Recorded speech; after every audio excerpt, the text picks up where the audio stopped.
Hey everyone, welcome back to our channel. If you're new here, please subscribe. I'd really love that. If you're returning, how you doing? So, what we're going to be talking about right now is kind of like an update on what's going on in Haiti.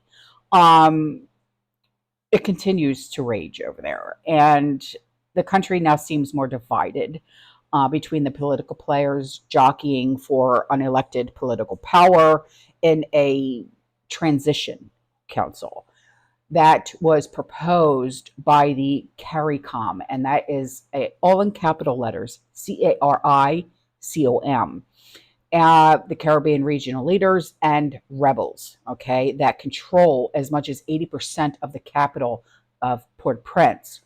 A lot of action seems to concentrate around the former police officer and rebel leader known as Barbecue, but his name is actually Jimmy Chedizer.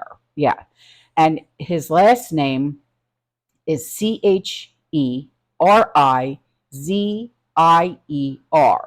So after Chedizer called for a revolution against the Haitian elites and the politicians that participated in this transition council, the Haitian police reorganized itself, okay, and they are going after like the big operation on this controlled territory that is controlled by this Chedizer.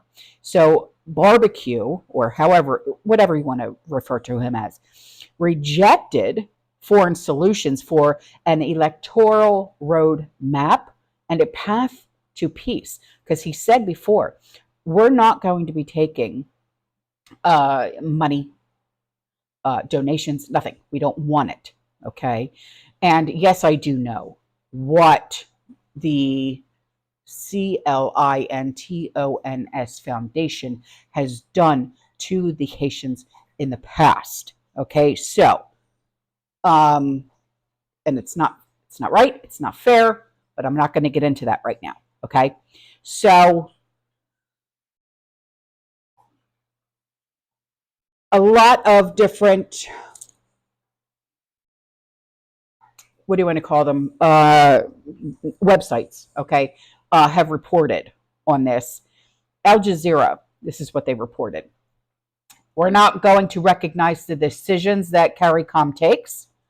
I'm going to say to the traditional politicians that are sitting down with CARICOM, since they went with their families abroad, who stayed in Haiti have to take the decisions.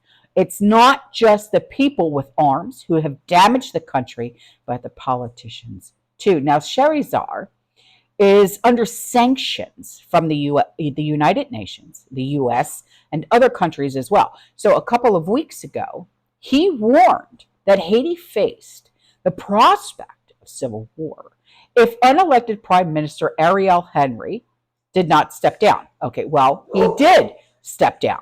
Okay, you know this because I reported on this. But sorry, that's my son's dog. But looting and street battles, they continue unabated after Henry's resignation. So it didn't matter that he even stepped down because this is all still going to continue. So the political players are vying for council positions, and this Barbecue, or Sherizar, wants a revolution. So now he told Al Jazeera, this Barbecue, now our fight will enter another phase to overthrow the entire system, the system that is 5% of people who control 95% of the country's wealth.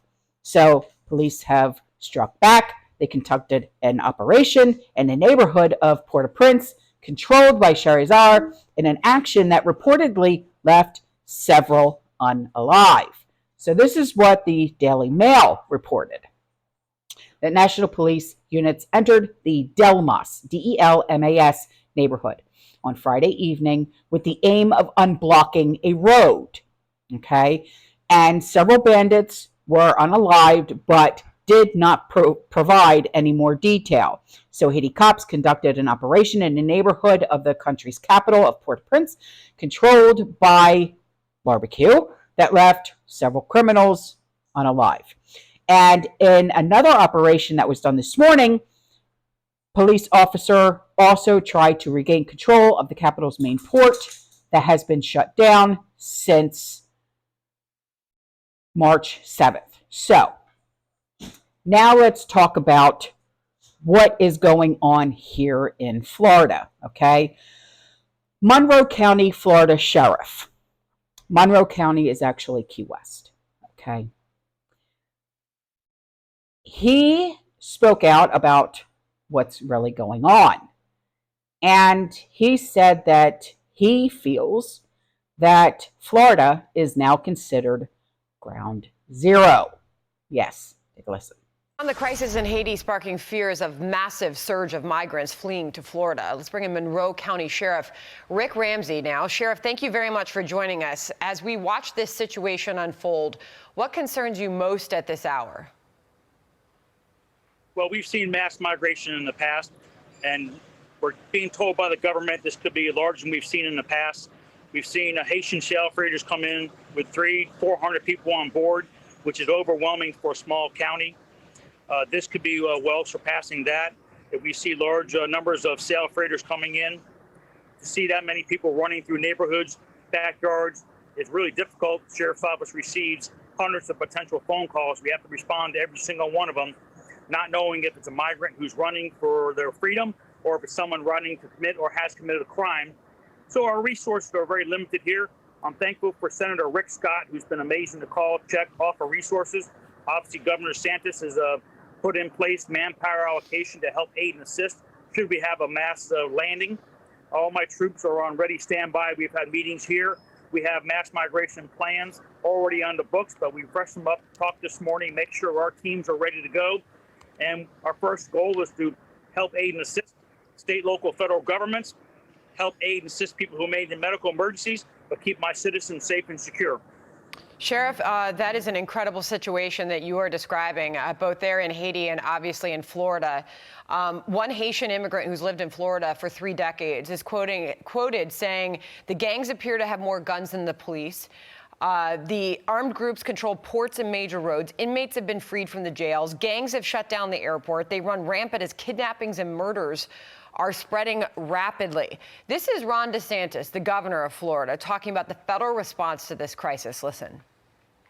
We want to make sure that we're protecting Floridians. Florida Fish and Wildlife officers interdicted a vessel that had 25 illegal immigrants, potential illegal immigrants from Haiti. They had firearms, they had drugs, they had night vision gear. This is not really our responsibility. This is the federal government's responsibility. Coast Guard does, by and large, a good job, but they're undermanned. So what do you think of the federal response, and are we doing enough at this moment? Well, I don't think we're doing enough for sure. The response has been mostly a response from the state of Florida. DeSantis has done a pretty good job, I got to say. You know, Rick Scott's been amazing, but he's only one of so many people, only has so much authority. I've had no contact with anybody at a higher level from the federal government, and we're ground zero. So if it happens, it's going to be here. And we're worried about, are these people coming just looking for a better way of life? Or with all the volatility, are these criminals, are these emptied out prisons, are these gang members? What's their potential threat risk to the citizens here and also in the state of Florida? So historically, I think the federal government has dropped the ball when it comes to dealing with mass migration issues. And the states generally, state and local generally have to deal with it themselves and somehow fix or mitigate the impacts. This is Alejandro Mayorkas this morning saying the Department of Homeland Security is underfunded and lacking resources to handle this. We are limited in the pool of funds that we have available to us right now. This puts all of our work, not just our shelter and services program, but all our border security work and everything across the diverse threat landscape that we face in very, very serious peril. Hard to believe there weren't more preparations made, knowing the red flags were there, that this was coming, Sheriff.